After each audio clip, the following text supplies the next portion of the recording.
오늘 아름다운 인생을 위하여라는 제목으로 우리 하나님의 은혜 시리즈 10번째 우리가 말씀을 보도록 하겠습니다. 사도 바울에게는 영적인 아들이 있었습니다. 그 아들이 바로 디모데입니다. 우리가 부자관계라고 하면 혈육관계인데 바울은 결혼을 하지 않았습니다. 그런데 디모데를 향해서는 항상 너는 내 아들이다 이렇게 불렀고, 디모데도 사도 바울을 향해서는 그는 그냥 총각이었어요. 나이가 60대 한 중반에 그 네로 황제에 의해서 단두대에서 목이 잘려 죽는 그 순간까지 내 아버지다 이렇게 생각을 했습니다. 사도 바울이 이런 영적인 아들 디모데에게 편지를 하면서 오늘 본문에 이렇게 권면합니다. 내가 이 복음을 위하여 선포자와 사도와 교사로 세우심을 입었노라.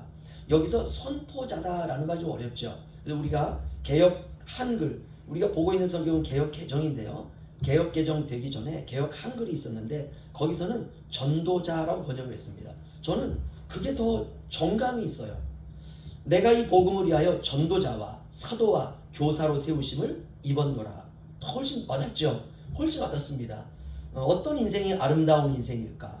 사람들은 그렇게 생각하죠. 내가 아름다운 외모를 가졌으면 좋겠다. 다른 사람들로부터 부러움받을 만한 부귀 영화를 내가 누렸으면 좋겠다. 물론 아름답습니다. 내가 아름다운 외모가 있고 부귀 영화를 가지고 있다면 사람들이 많이 부러워하겠죠. 우리가 일부러 그런 것들을 그런 건 추해 라고 부정할 필요는 없습니다. 하나님이 주신 것은 감사함으로 다 받으면 됩니다. 하나님 자식을 하나 주셨는데 너무 아름다운 자식을 주셨어요. 그럼 감사를 받으면 돼요.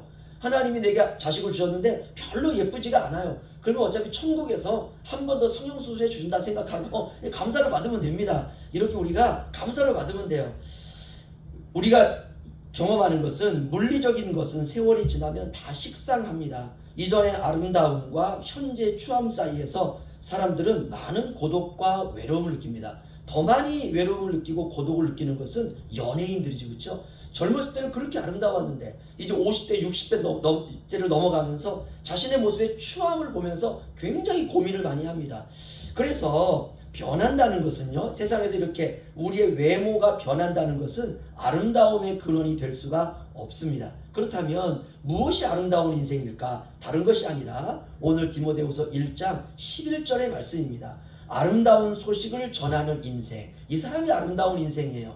영원한 생명, 영원한 천국, 아름다운 예수님을 모르고 여전히 죽음과 저주와 형벌 아래 살아가는 모든 이들에게 생명과 기쁨과 소망과 희망과 축복이, 구원이 왔다는 소식을 전하며 살아가는 것입니다. 내가 옛날에는 내가 볼품없이 살아갔는데 나를 보세요. 내가 변했어요. 내가 옛날에는 세상을 추구하고 세상의 것이 있으면 좋고 없으면 내가 곤고해졌었는데 이제 저는 그것과 상관이 없는 사람이 됐어요. 내 안에 기쁨이 있어요. 내 안에 예수가 살아계세요. 여러분, 이 인생이 아름다운 인생입니다. 그렇다면 아름다운 소식은 무엇일까? 우리 주 예수님께서 죄인을 위하여 십자가에 죽으시고 부활하셨다는 그 소식이야말로 너무나 아름다운 소식입니다. 그런데 예수님이 십자가에 죽으시고 부활하셨다, 이 이야기가 너무 평범하고 들어도 감동이 없다면 내가 영적인 심장의 박동수가 느려졌든지, 내가 내 눈이 세상의 것으로 덮였든지, 나의 신앙이 변질되었든지 그 중에 하나입니다. 우리가 다른 것은 다 놓쳐도 좋습니다. 다른 것은 다 잊어버려도 좋습니다. 그러나 잊어서는 안 되는 이름이 있는데, 놓쳐서는 안 되는 이름이 있는데 그 이름이 바로 예수 그리스도이십니다. 예수님께서 나를 위해 십자가에서 죽으시고 부활하셨다라고 하는 소식은 들어도 식상하지 않고, 들어도 우리의 가슴을 떨리게 하고, 들어도 죽음으로 떨어져 가던 나의 인생을 살게 하는 가장 기쁜 소식이었습니다. 나의 인생에서 하늘이 땅으로 내려온 소식, 그 주님이었어요. 영원부터 존재하셨던 생명의 말씀이 죽어가던 나의 마음밭에 떨어져서 나를 살리신 분, 바로 그 사건, 그것이 바로 우리 주 예수님의 복음입니다. 과거에도 지금도 우리가 죽을 때까지 그래야 됩니다. 그것보다 중요한 것은 없습니다. 예수님이 이 땅에 오셔서 나를 위해 죽으시고 부활하시고 승천하시고 우리 안에 보혜사로 와 계신다는 이 소식만큼 영광스러운 소식은 없습니다. 가장 기쁜 소식입니다. 온 백성들이, 온 세상 사람들이 들어야 하는 가장 기쁜 소식, 그것이 바로 예수님이 오신 바로 복음이라는 것입니다. 모든 사람들은 다 죄 아래 있습니다. 죽음 아래 있습니다. 절망 아래 있습니다. 우리가 숨을 쉰다고 산 게 아닙니다. 눈을 껌뻑껌뻑한다고 살아있는 것이 아닙니다. 우리가 손을 움직이고 몸을 움직이기도 해서 살아있는 것이 아닙니다. 영이 죽으면 다 죽은 것이에요. 손을 움직이고 몸을 움직인다는 것은 우리가 살아있다고 생각할 수 있지만, 그러나 내 안에 영의 감각이 떨어졌다면 우리가 손은 움직이지만 우리는 서서히 죽어가고 있는 것입니다. 복음을 들어도 감각이 없는 사람은 오늘날 세상에서 점점점 늘어가고 있습니다. 오늘날 미국도 그렇고 우리나라도 그렇고 교회를 떠나가는 사람들은 계속 늘어가고 있습니다. 그들에게 우리 주 예수 그리스도의 복음이 전달돼야 됩니다. 복음은 왕의 복음입니다.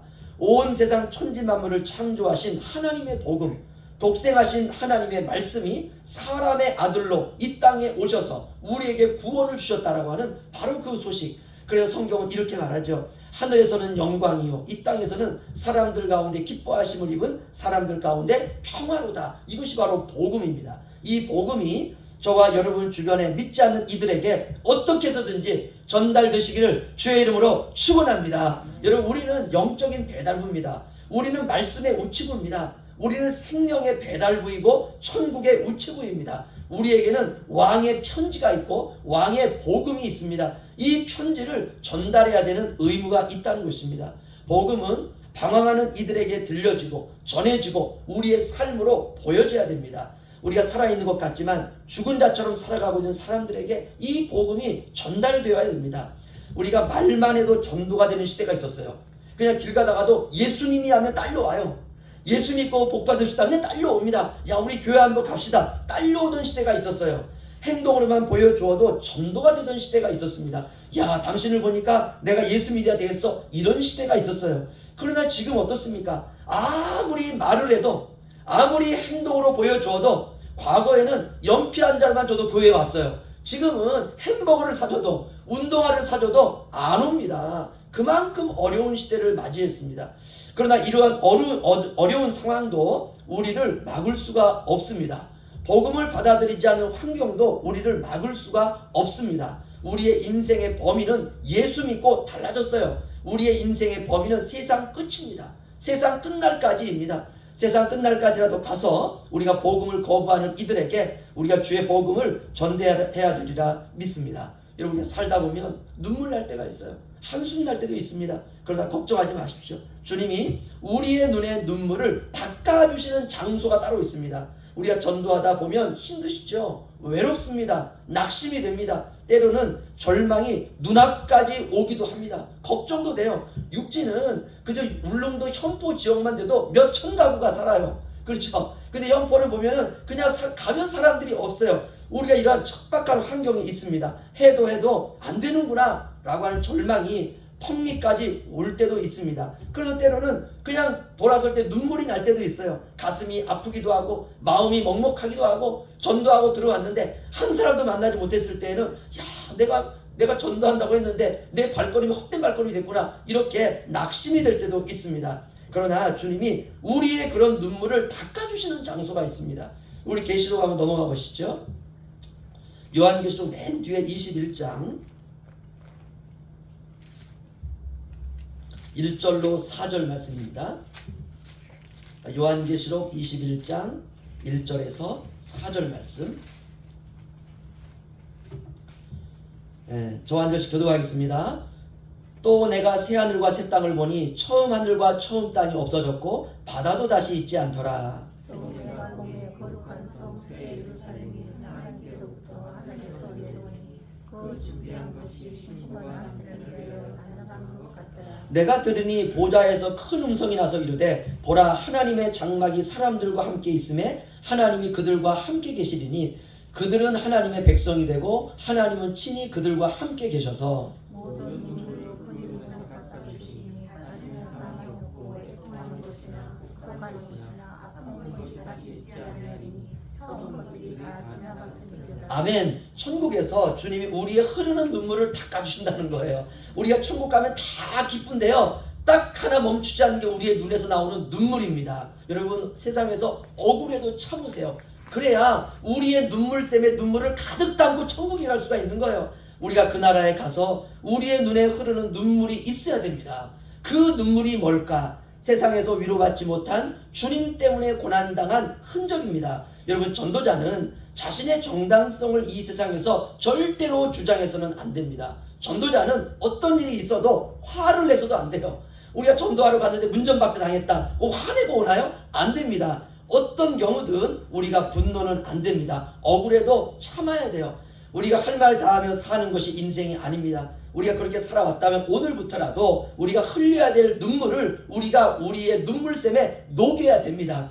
그 눈물 주님 앞에서 흘려야 합니다. 그 눈물의 의미를 주님만이 아세요. 힘들고 어렵다고 불평해서는 안 됩니다. 우리가 절대로 어떤 일이 있어도 분노하지 마시고 화내지 마시고, 신앙생활은 그거 십자가로 가지고 가서 못 박는 훈련입니다. 내 할 말 다 하고 사는 것이 믿음 생활이 아닙니다. 내가 맞았다고 했던 그 모든 말이 틀렸다는 것을 증명할 날이 반드시 온다는 것입니다. 그저 주님 바라보고 우세요. 마음이 막 북받치면 주님 바라보고 우세요. 주님도 이 세상에 계실 때 우셨다라고 성경은 기록하고 있어요.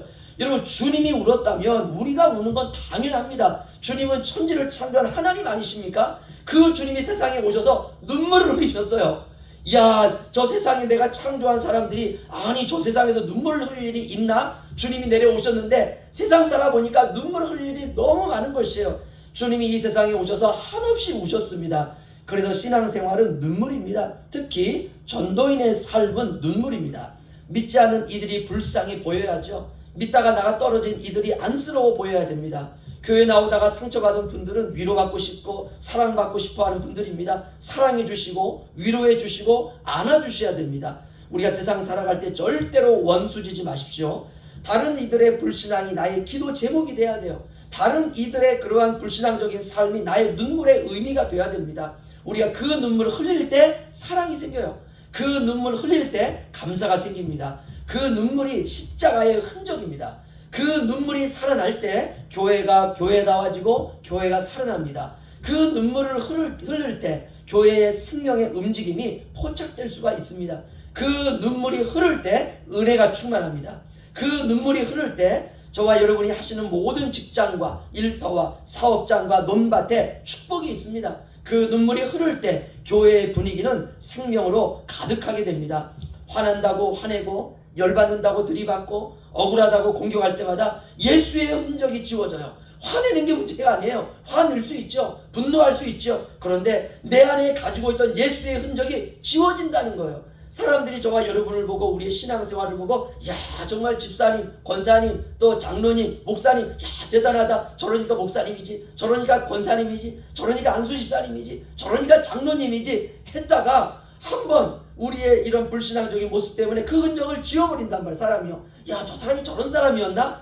여러분, 예수의 마음이 사라지기 시작합니다. 예수의 사랑이 희미해져요. 그래서 예수는 온데가 안 되었고 나만 덩그러니 남아있는 것입니다. 여러분, 인생이 메마르고 감정이 메마르고 생각이 메마르고 주님을 위한 헌신이 메마르고 삶이 차가워지고 은혜가 고갈되기 시작합니다. 그러면 전도인의 삶은 끝장나는 것입니다. 기억하십시오. 오늘 디모데후서에 내가 이 복음을 위하여 전도자와 사도와 교사로 세우심을 입었노라. 아멘. 때때로 자신이 불쌍하다라는 생각이 들 때가 있습니다. 배경이 없어서, 학벌이 없어서, 돈이 없어서, 부모가 나를 밀어주지 못해서, 나이가 들어서, 우리 부모님은 제가 어릴 때 다 돌아가셔서 우리 부모님의 얼굴을 저는 모릅니다. 어떻게 생겼는지도 몰라요.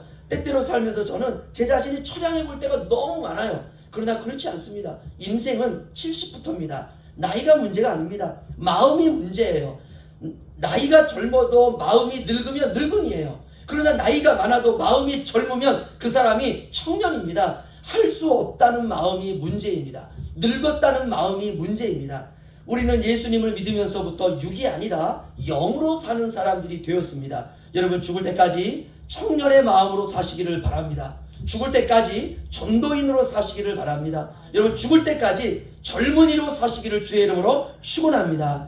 우리 세월이 가면서 우리의 얼굴에 주름이 들어가는 건 어쩔 수가 없어요. 그러나 우리의 영의 주름은 여러분 펴지리라 믿습니다. 마음의 낙심이 찾아오면 믿음에 문제가 생긴 것이에요. 우리가 마음이 건강해야 됩니다. 죽을 때까지 나를 죄와 사망과 지옥 형벌에서 구하시려고 나 대신 나의 모든 죄를 짊어지고 십자가에서 죽으신 나의 주 나의 하나님 예수 그리스도만을 바라보시기를 주의 이름으로 부탁을 드립니다. 여러분, 그분이 생명입니다. 그분이 구원이에요. 그분이 메시아입니다. 그분 때문에 내가 산 것입니다. 세상에서 가장 아름다운 인생은 전도하는 인생입니다. 여러분, 오늘날 세상의 문제가 뭘까요? 하나님은 홀로 쓸쓸한데 사람들은 자기 충만, 자기 기쁨, 자기 유익, 자기 만족에 들떠 살아가고 있다는 것입니다. 은혜 받는 것에는 관심이 많지만 은혜 주시는 하나님에게 관심이 없는 것이 문제가 아닐까 저는 생각이 듭니다. 전도자는 하나님만 바라봐야 됩니다. 전도자는 이 세상, 이 시대를 바라보시는 하나님의 얼굴만을 구해야 됩니다. 여러분, 다른 거 구하지 마시고 하나님의 얼굴을 구하시고 잃어버린 영혼 달라고 구하시고 그분의 마음을 세상에 전달하는 것에 우리의 모든 관심을 가져야 됩니다. 현포 양문교회는 세상에 있는 수많은 교회 가운데 하나가 아니라 주님이 이 세상에 세우고 싶어 하시는 바로 그 교회가 되어야 될 줄로 믿습니다. 여러분, 우리 교회에 하나님의 마음이 있습니다. 우리 교회에 하나님의 사랑이 있습니다. 우리 교회에 하나님의 진심이 있습니다. 여러분, 전도하시다 보면 어떤 것이 가장 어렵냐면 이런 것이 어렵습니다.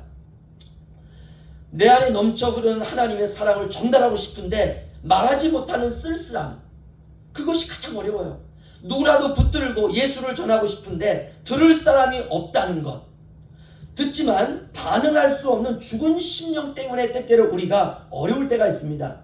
듣지만 하찮게 여기는 사람들 때문에 우리가 어려울 때가 있습니다. 듣고 귀하게 여기지만 잔소리로 여기는 것 때문에, 여러분이 다가가는 것 자체를 싫어하는 현실 때문에 우리가 때때로 우리의 마음이 어려울 때가 있습니다. 이것이 전도자가 감당해야 되는 눈물입니다. 여러분, 사명이 크면 고난도 커요. 꿈이 크면 역경도 큽니다. 아이들 가운데 나는 이런 사람이 돼야 되겠어 하는 아이는 공부의 분량을 늘려야 돼요. 비전이 크면 살아내야 하는 현실의 무게도 큰 것입니다.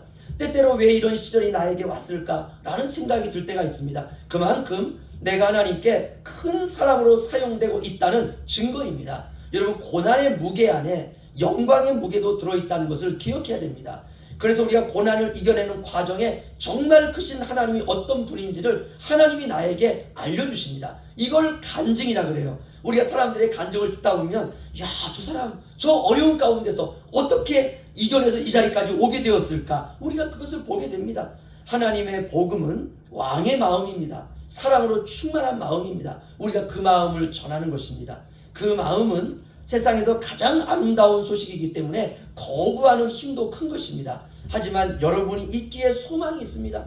하지만 여러분이 있기에 세상은 웃을 수가 있습니다. 저와 여러분이 있기에 이 현포 지역이, 이 나라가, 울릉도가, 이 세상이 하나님의 은혜로 유지될 수 있는 것입니다. 우리 설교를 마치면서 한 가지만 당부드립니다. 여러분, 절대로 비교하지 마세요.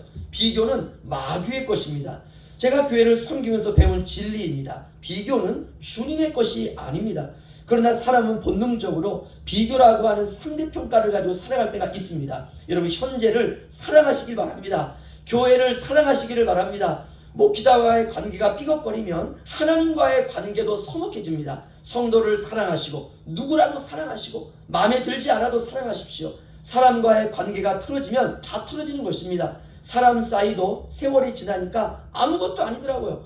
부부 사이에도 젊었을 때 엄청 많이 저도 싸웠는데 지금 생각하니까 아무것도 아니에요. 그전에 숟가락 그냥 좀 세게 놨다는 것 때문에 싸운 일도 있거든요. 아무것도 아닙니다. 여러분, 교회는 생명 공동체입니다. 생명 공동체의 좋은 점은 차별이 없다는 것입니다.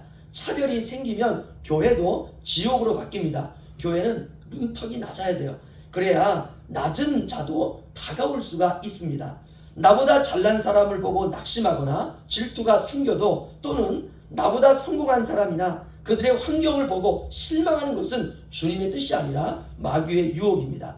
우리는 믿음으로 살고 나머지는 하나님이 다 하시는 것을 기대하는 것, 이것이 바로 신앙생활입니다. 내가 이 복음을 위하여 전도자와 사도와 교사로 세우심을 입었노라. 아멘. 저와 여러분 죽으면 어디 갑니까? 저와 여러분 죽으면은 주님 앞에 가요.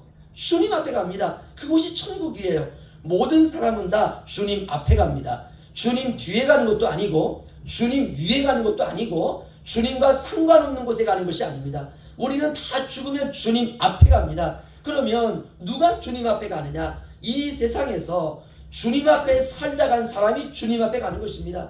그렇다면 어떤 인생을 살아야 되느냐? 오늘 제목처럼 아름다운 인생을 사십시오. 그럼 어떤 인생이 아름다운 인생이냐? 하나님 마음 깊은 곳에 있는 우리를 향한 그 사랑의 수뇌보를 전하며 살아가는 삶이 가장 아름다운 삶입니다. 그래서 성도의 죽음도 아름다운 것입니다.